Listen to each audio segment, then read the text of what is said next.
Hello and welcome to my video.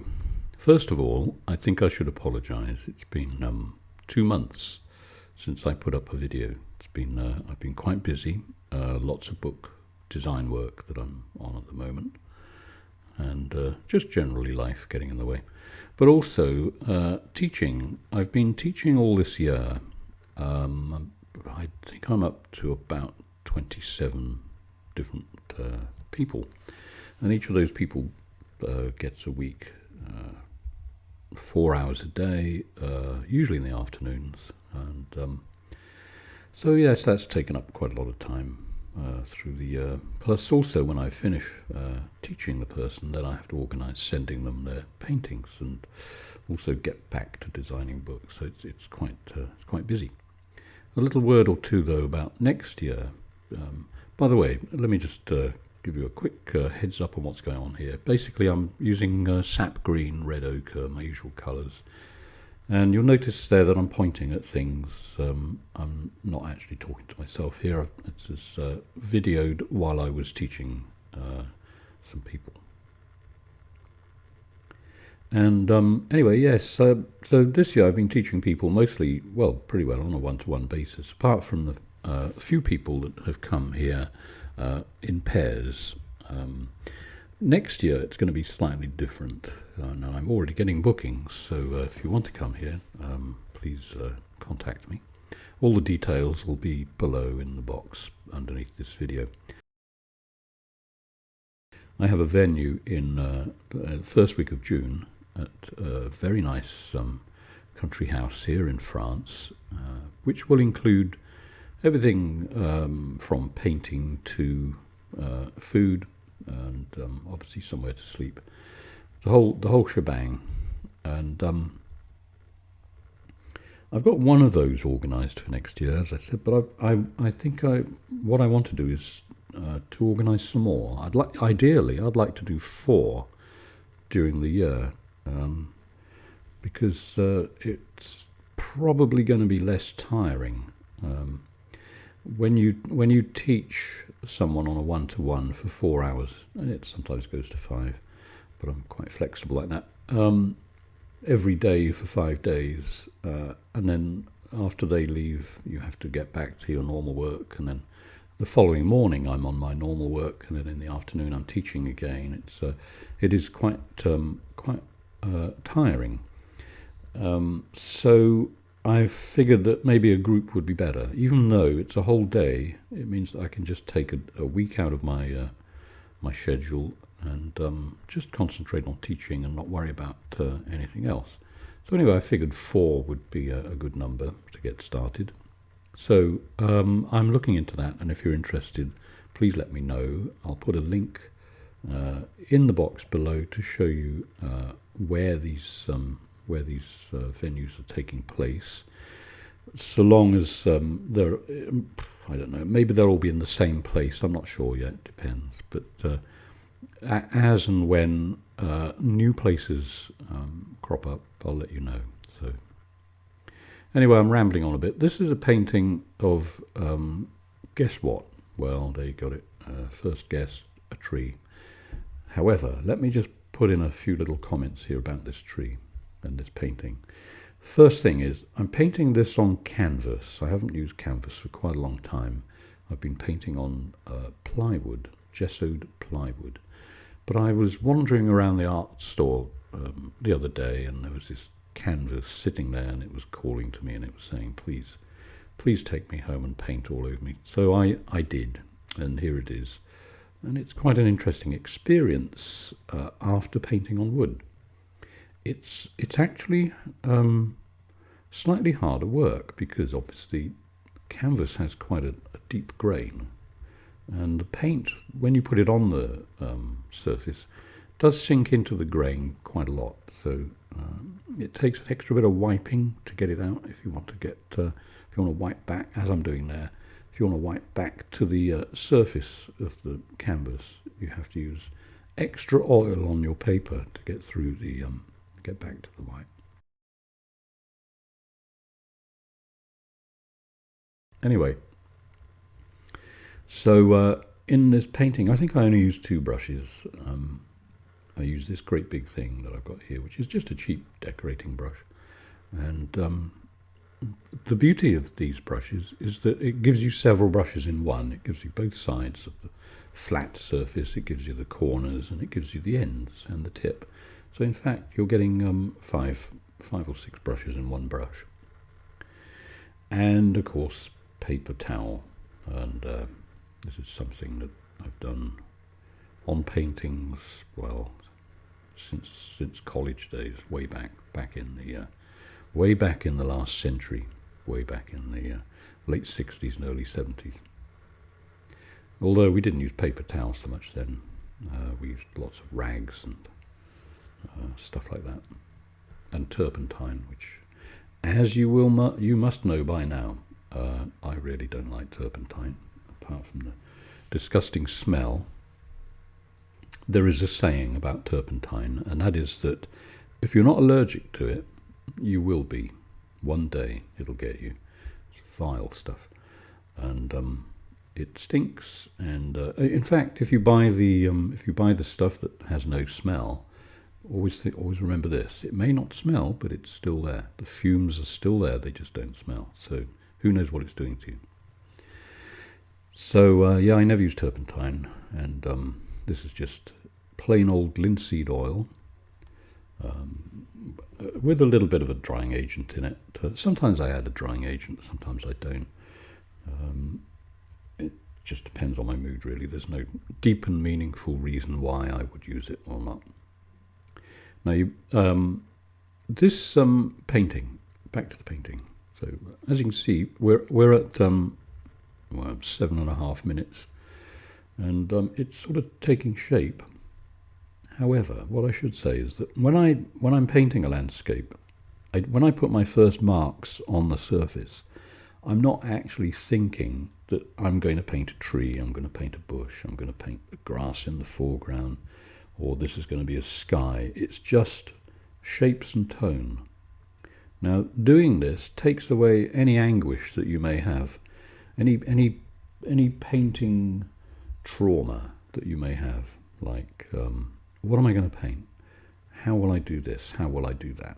That you can just forget all that stuff if you use this method. Just make the shapes on the surface, and eventually the shapes will turn into something which you can then develop. Now, a very interesting comment. My last students, in fact, you might have noticed another arm appeared in this picture from the right.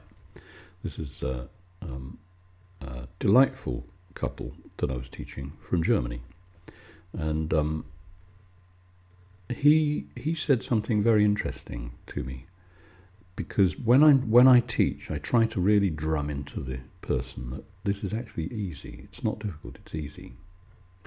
And before I go on, let me just show you what's happening here. This little tree that I painted, this is not really a mistake. I was just showing them how quickly you can actually paint a tree and how quickly you can get rid of it. Just compositionally, I didn't really want a tree on that side there. So what I do is I drum into the student how easy it is to do what I'm doing. And he said something fascinating. He said it's easy because you have so many years of experience. He says, all you have to do is remember how you do it. And he says, when I'm painting, I have to learn it. Very interesting point. So, and I've taken that on board. I will possibly shut up about how easy it is. It's a hard thing to do, though, when you've painted for so many years, and you literally bang out a picture of this is a very simple landscape, obviously. It is like easy. But yeah, I guess I have to realise that for some people that they won't find it quite so simple. The other thing, I think, apart from painting, pretty well all my life, when I first started my employment after college, I was a visualizer, which meant that in the days before computers, I would go to an advertising agency, and they would hire me on a freelance basis as a visualizer. And there are different names for visualizers. Some people call them a wrist. It was just a wrist, because you didn't have to say much. You just went into a meeting, or you just would be in their art department temporary, and you would whip up some quick designs, just quick scribbles. The bits I found interesting were when I had to attend a meeting where there would be the account executive and the client talking, sometimes up to 4 or 5 of them, around a table about their plan for an advertising campaign. And my job was to stand there and listen. And I would have a big whiteboard in front of me. Not like the modern whiteboard, though. This was we're talking back in the days of covered wagons almost. But felt pens were actually quite a new thing on the market. Marker pens. And whiteboards. I don't remember seeing whiteboards back then, but it would be just a large pad of paper called layout paper, and it would be big, seriously big. And all I had to do was listen and scribble, and I would scribble on this big board any ideas that I was picking up from their conversation. So it'd either be storyboards for a commercial, or just drawings for adverts in magazines, or that sort of stuff, newspapers. So I had to work quickly, and after 3 years of college, of drawing everything under the sun, and usually as fast as possible, you do tend to sort of get into the habit of just churning stuff out. So when I paint a painting, I guess going back to what my student said, I am just remembering stuff. I'm not really having to reinvent the wheel. It's just I've got a whole load of stuff in my head that I can just call up regarding images. Plus, I have to say, I've got a bit of I've got an eidetic memory, which is extremely useful.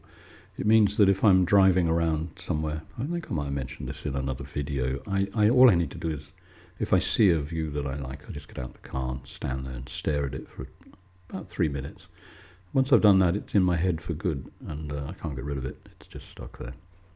So, and every now and then they just pop up. So if I'm going to paint a picture, I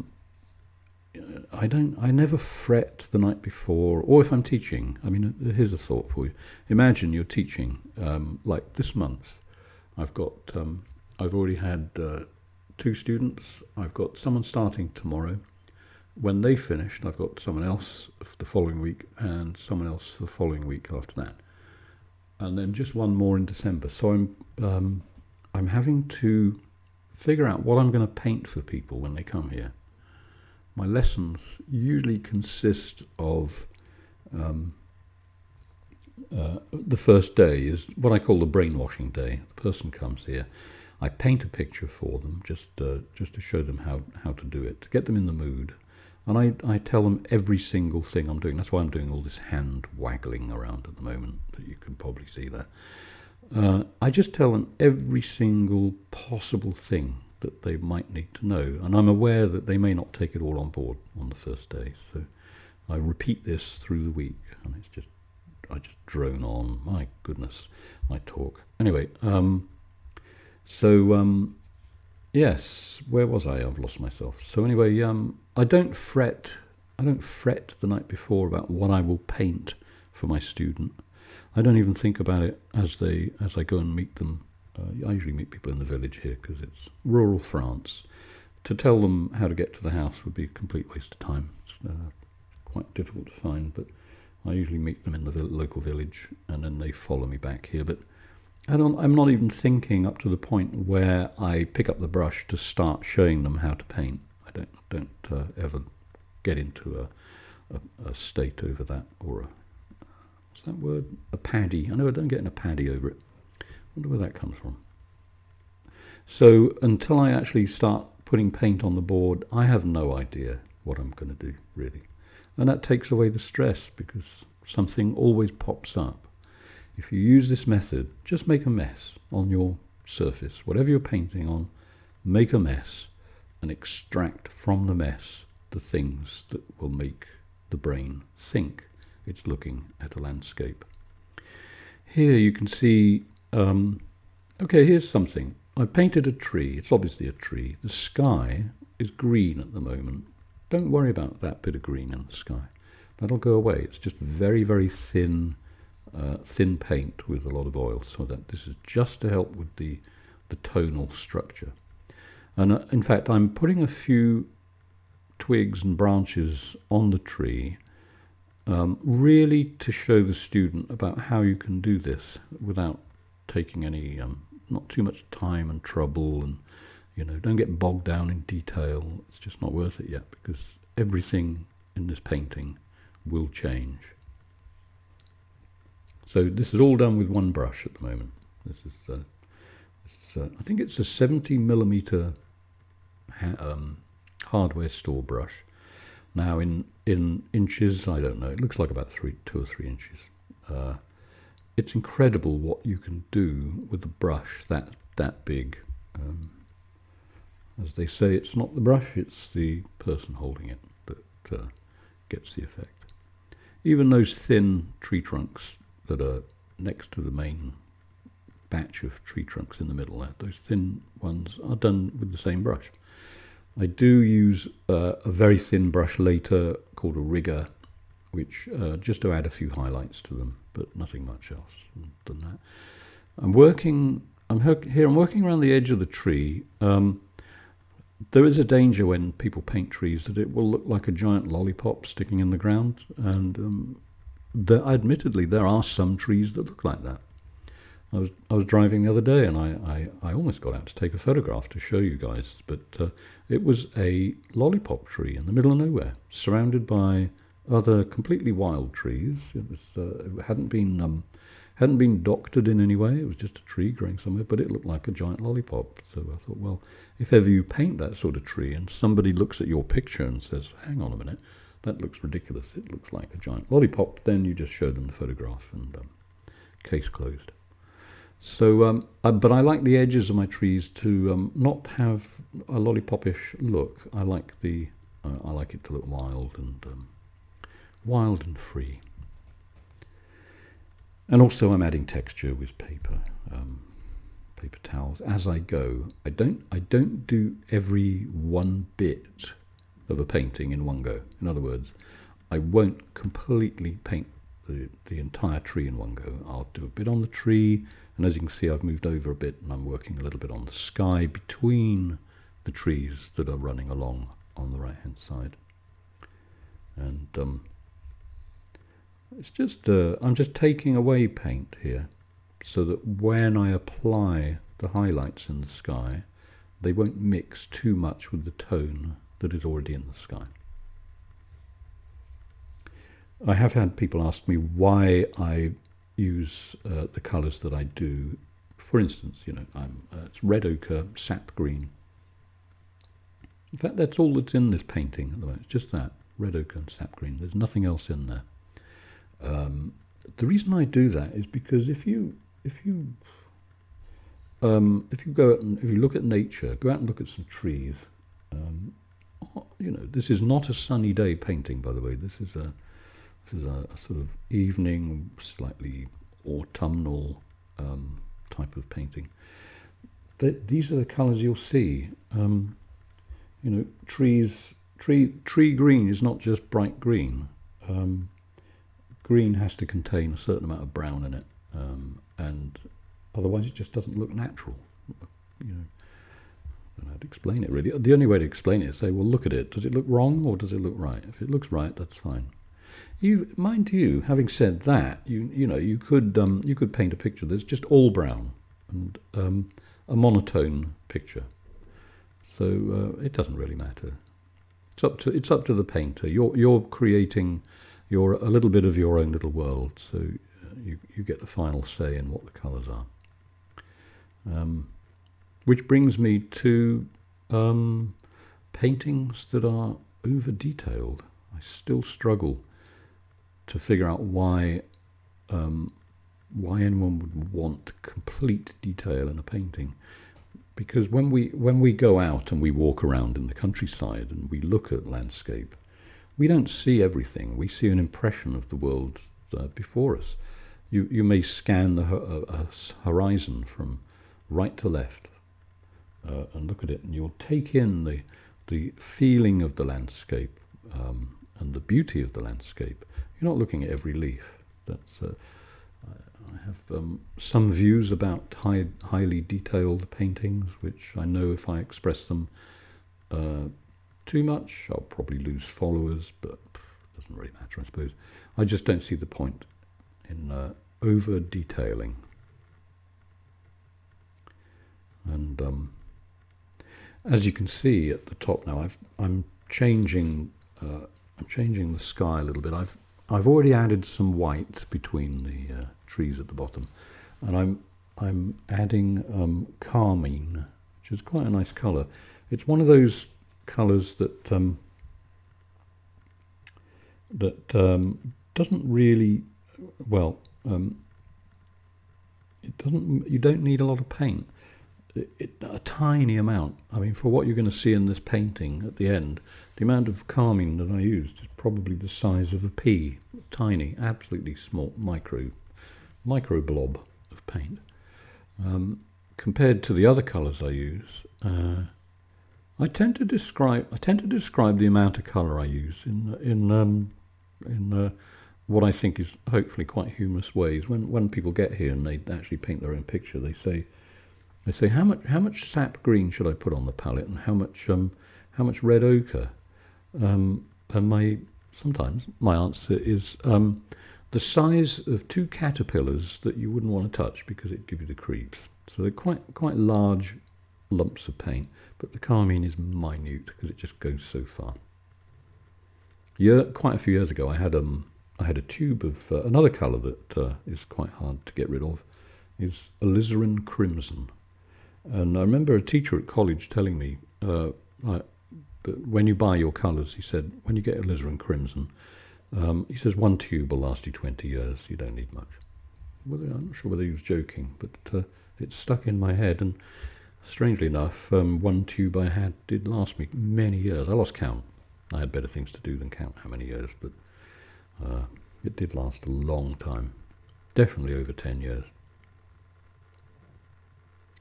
Now this colour that I'm adding just down at the bottom here, that's Japanese red, and again, not a lot, just enough to stain the white that I've got there. And I've disappeared now, probably because I am cleaning a brush or talking. Okay, so here's a little idea for you when you paint. Okay, and I think I mentioned this in my last video. It's 2 months ago now. A long time ago, I can't remember. Once I upload them, I don't watch them much. Don't be too precise in where you put the colour. Keep the brush strokes lively. It certainly adds life to a painting, and it gives that sort of dashed off look, as if you just flicked your wrist at the canvas a few times and up popped a picture. And it also, for landscapes, it gives a bit of life. I think gives a bit of movement. It's almost like the wind is catching the tree. If you get the edge blur just right, it gives it life and movement. Movement is very important in a painting. Now down at the bottom there, you notice I went over those little tree trunks. So what I decided I would do, because they had gone quite sticky. This painting is done over 2 days, by the way, so it's very thin paint there, and for the little tree trunks, and it dried off enough overnight to do that, which means that I can just put the sky right across, and then use a bit of paper to wipe away the sky to reveal the tree trunks again. Bit of dabbing here. I'm not actually adding a colour. I'm just taking off a bit of paint, but in a moment I'll be adding green. In fact, I am adding green. Yeah, there we go. Just a few highlights. Now the other thing I should say is that this painting, at at the end I say, here's something like, here's the final painting. It isn't. I don't actually have many final paintings. What I'll do with this one is I'll get to a certain stage and then I'll leave it. And I won't even look at it for months. I'll just put it away somewhere in another room and let it dry. And then what I do then is I glaze the picture. So I will basically mix up a colour that I want to put over all of the colours you see here, like possibly red. I might just paint the whole thing red. Bear in mind, this painting will be completely dry underneath, absolutely bone dry, so that I can then paint red over the top with a lot of oil mixed, and that is called glazing. Then you wipe back to reveal the bits of the painting that you don't want glazed. So you leave some of the red on there and you take some of it off in different graduations. When that's dry, you could then say, right, I'm going to glaze a bit of blue over the top of that. So then you wait a few more weeks or however long it takes, and then you paint blue over the whole thing. Then you wipe back the bits that you don't want blue.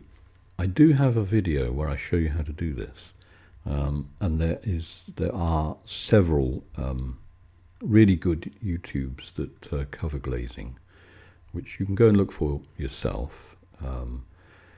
One guy that I really found to be a very good teacher, very amusing too, is a guy called in America called David Dunlop, and I'll put a link below to his video.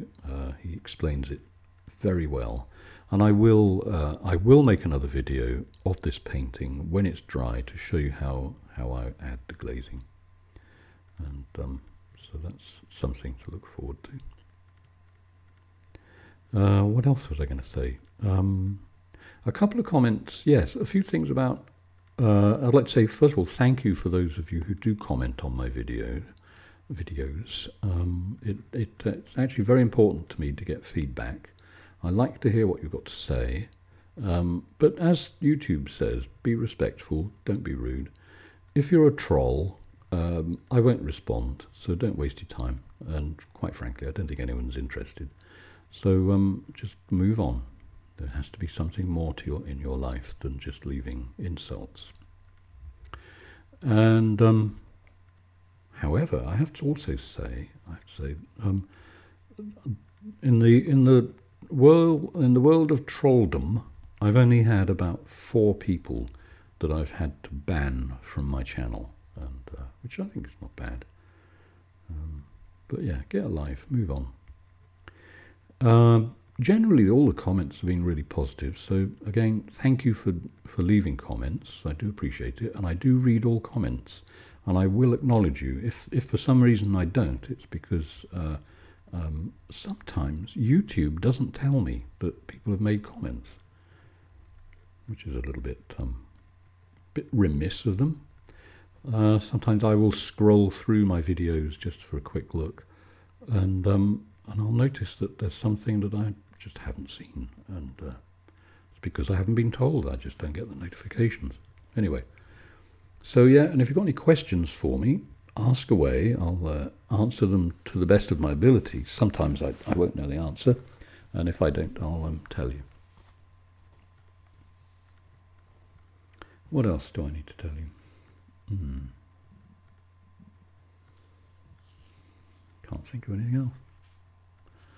Let me just, I'll tell you what, I'll tell you about, I'll answer some of the questions that I do get. One is that, people want to know the size of the board that I use. I generally use 80 by 60 centimeter plywood. This is 5 millimeters thick.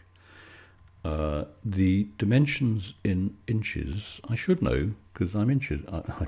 I knew I'd get it wrong somewhere. I'm English, not inches.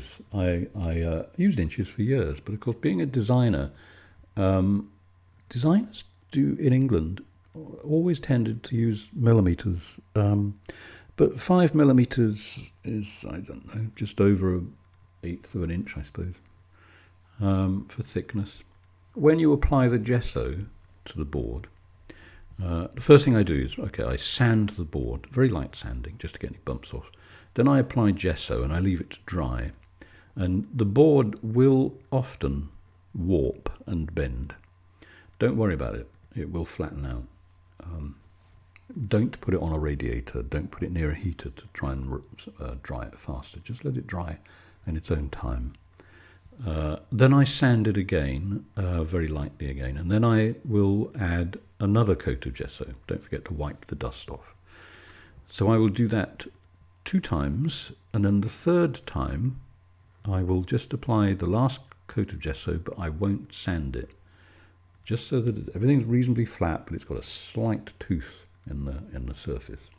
I don't really care too much about a bit of the wood texture showing, because sometimes it can actually help a painting. And then I make sure it's dry before I apply oil paint. Obviously, it speaks for itself, doesn't it? And again, don't worry about the warping. Even as you paint, it will flatten out. And what else? What happens next? Yes, then the painting. I use a little bit of drying agent, as I said earlier. Sometimes I do, sometimes I don't. Depends on how I feel. And yeah, work all over the painting at the same time. Don't just work on one spot. Keep moving. Keeps a painting lively. So there we are. I think we're coming to the end. Got a couple of minutes to go. Just a quick couple of things. If you are interested in coming here to learn painting, go to my website. Link will be below. And you can contact me through that. It'll send me go to my contact page and it will send me a message. And I will send you information about lessons. As I said also earlier, that I will be doing one-to-ones and also venues. So if you don't want to come as a group, I can still do one-to-ones. And I have an info sheet that I can give you for that. Yeah, that's it really. If you're a beginner and you're starting painting, here's a little tip for you. Don't worry about it. Don't be too careful at the beginning. Make a mess, extract the picture from the mess. Okay, and whatever you do, have fun. Don't get into a state about what you're painting. Try not to be tense. Relax as much as possible. Trust me, the picture will come out and appear. Thanks for watching. I'm off now because I've got to prepare for my next student. And hope you all have a nice day. If you have any questions, don't forget, ask away. See you on the next video. Bye for now.